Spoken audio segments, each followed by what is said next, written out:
Hello everyone, welcome to the Vidyadeep. आज हम इस वीडियो में बात करने वाले हैं new criminal laws, that is BNS, BNSS और बीएसए। क्योंकि रिसेंट एग्ज़ाम में अभी जो क्वेश्चन पूछे गए हैं वो चाहे वो सिलेक्शन पोस्ट का हो, चाहे सीजीएल 2025 का हो, इस एग्ज़ाम पर्सपेक्टिव से ये टॉपिक बहुत ज़्यादा इम्पोर्टेंट है। हम कोई लॉ की प्रिपरेशन नहीं कर रहे हैं तो हम उतना डेप्थ में नहीं जाएंगे। हम जो भी एग्ज़ाम पॉइंट ऑफ व्यू से इम्पोर्टेंट फैक्ट्स हैं उनको कवर करेंगे इस पूरी वीडियो में। तो चलिए स्टार्ट करते हैं। बीएनएस यानी कि भारतीय न्याय संहिता, जो आपराधिक मामलों में से संबंधित जो भी न्याय सुनिश्चित करती है। उसके अलावा बीएनएसएस भारतीय नागरिक सुरक्षा संहिता, यह कोड क्रिमिनल प्रोसीजर की जगह लागू की गई है, सीआरपीसी की जगह। इसके अंदर 39 चैप्टर्स और 531 सेक्शंस हैं।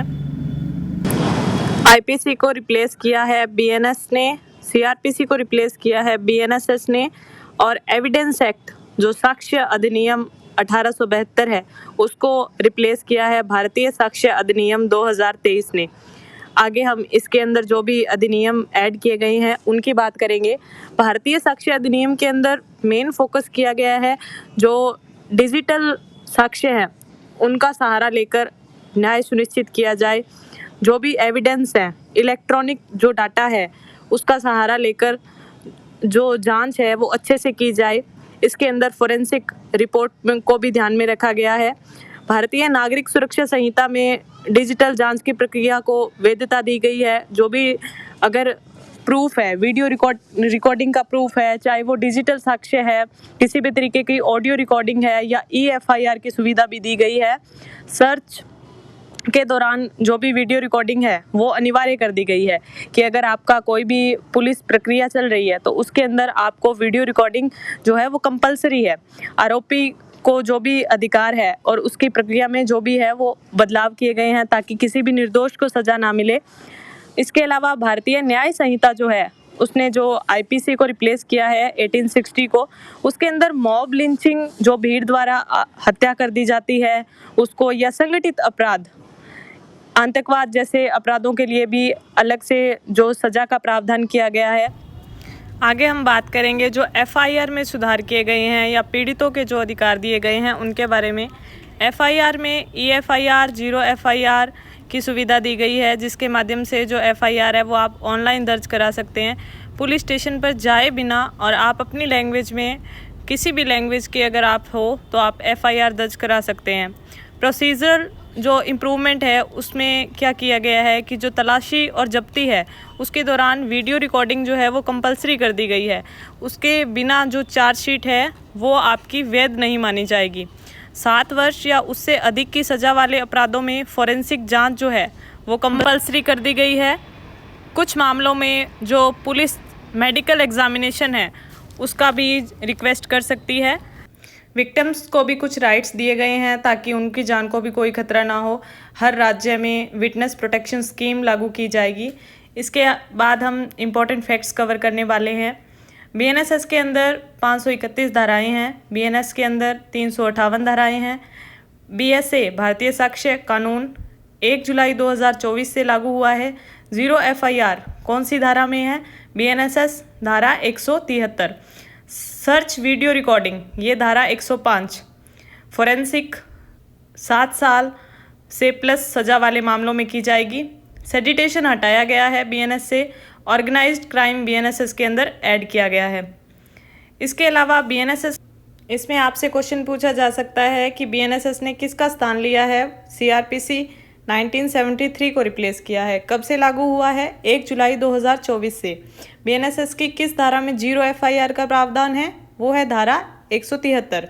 जीरो एफआईआर किस थाने में दर्ज की जा सकती है? किसी भी थाने में।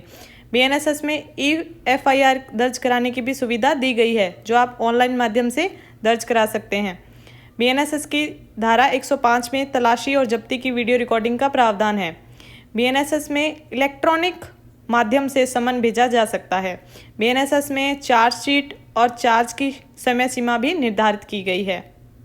इसके अलावा आपसे पूछा जा सकता है कि फरार अपराधी मुकदमे का ट्रायल उसकी एब्सेंस में भी हो सकता है, तो हाँ, हो सकता है। बीएनएसएस में पीड़ित के अधिकारों को अधिक महत्व दिया गया है। गवाहों की सुरक्षा का भी प्रावधान किया गया है। इसके लिए हर राज्य के अंदर जो प्रोटेक्शन स्कीम है वो लागू की जाएगी। इलेक्ट्रॉनिक साक्ष्य को अधिक महत्व दिया गया है। बीएनएसएस में गिरफ्तारी की सूचना देना परिवार को अनिवार्य कर दिया गया है। बीएनएस में टोटल 358 धाराएं हैं। बीएनएस ने आईपीसी को रिप्लेस किया है, जिसका मसौदा लॉर्ड थॉमस बॉबिंगटन मैकले ने तैयार किया था। आईपीसी 1860 में लागू हुई थी। बीएनएस में राजद्रोह को हटा दिया गया है क्योंकि ये उस टाइम अंग्रेजों के द्वारा लागू किया गया था। इसके अंदर राष्ट्र की संप्रभुता और अखंडता के विरुद्ध अपराध नया प्रावधान है। मॉब लिंचिंग यानी कि भीड़ के द्वारा जो हत्या कर दी जाती है उसके लिए भी दंड का प्रावधान किया गया है। संगठित अपराध को पहली बार स्पष्ट रूप से जो परिभाषित है वो किया गया है। आतंकवादी कृत्यों से संबंधित जो भी प्रावधान है वो भी बीएनएस में शामिल किए गए हैं। हत्या यानी कि मर्डर को गंभीर अपराध की श्रेणी में रखा गया है। हत्या के लिए आजीवन कारावास या मृत्युदंड का प्रावधान भी हो सकता है। आपराधिक बल और हमला, इनकी भी अलग अलग अवधारणाएं जो है वो इसमें शामिल की गई है। मानहानि अभी भी दंडनीय अपराध है।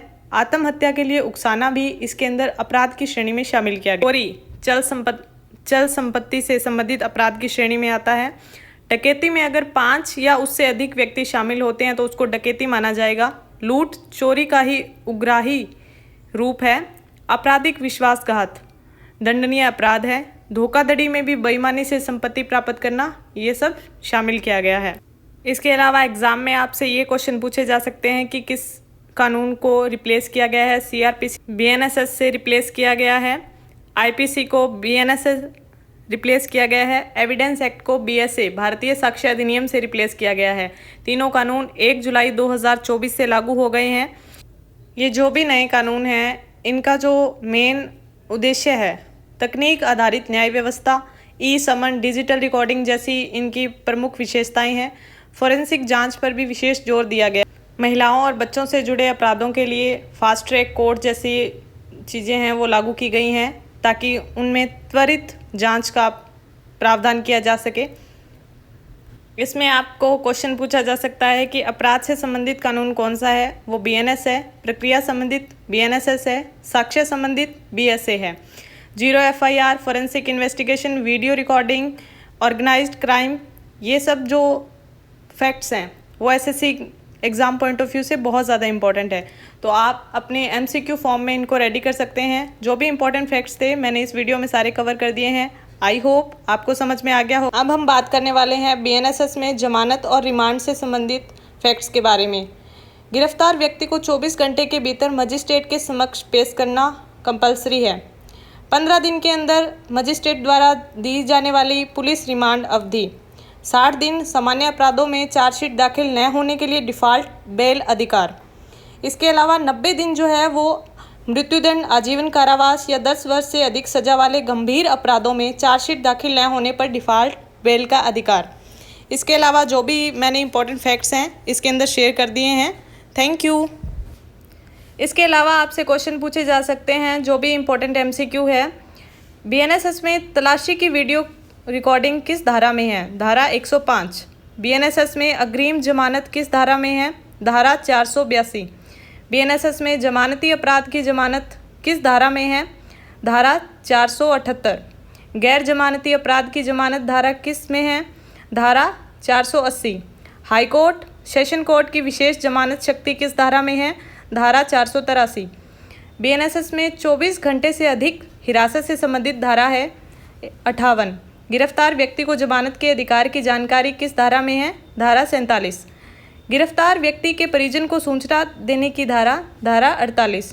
डिफ़ॉल्ट बेल से संबंधित सबसे महत्वपूर्ण समय सीमा 60 दिन 90 दिन। थैंक यू इस वीडियो को पूरा देखने के लिए। ज़्यादा से ज़्यादा इस वीडियो को शेयर कीजिए और नेक्स्ट आपको जो भी टॉपिक में दिक्कत आ रही है या आपको जो भी टॉपिक कंप्लीट करना है आप कमेंट सेक्शन में मेंशन कर सकते हैं। ज़्यादा से ज़्यादा शेयर कीजिए, चैनल को सब्सक्राइब कीजिए। Thank you.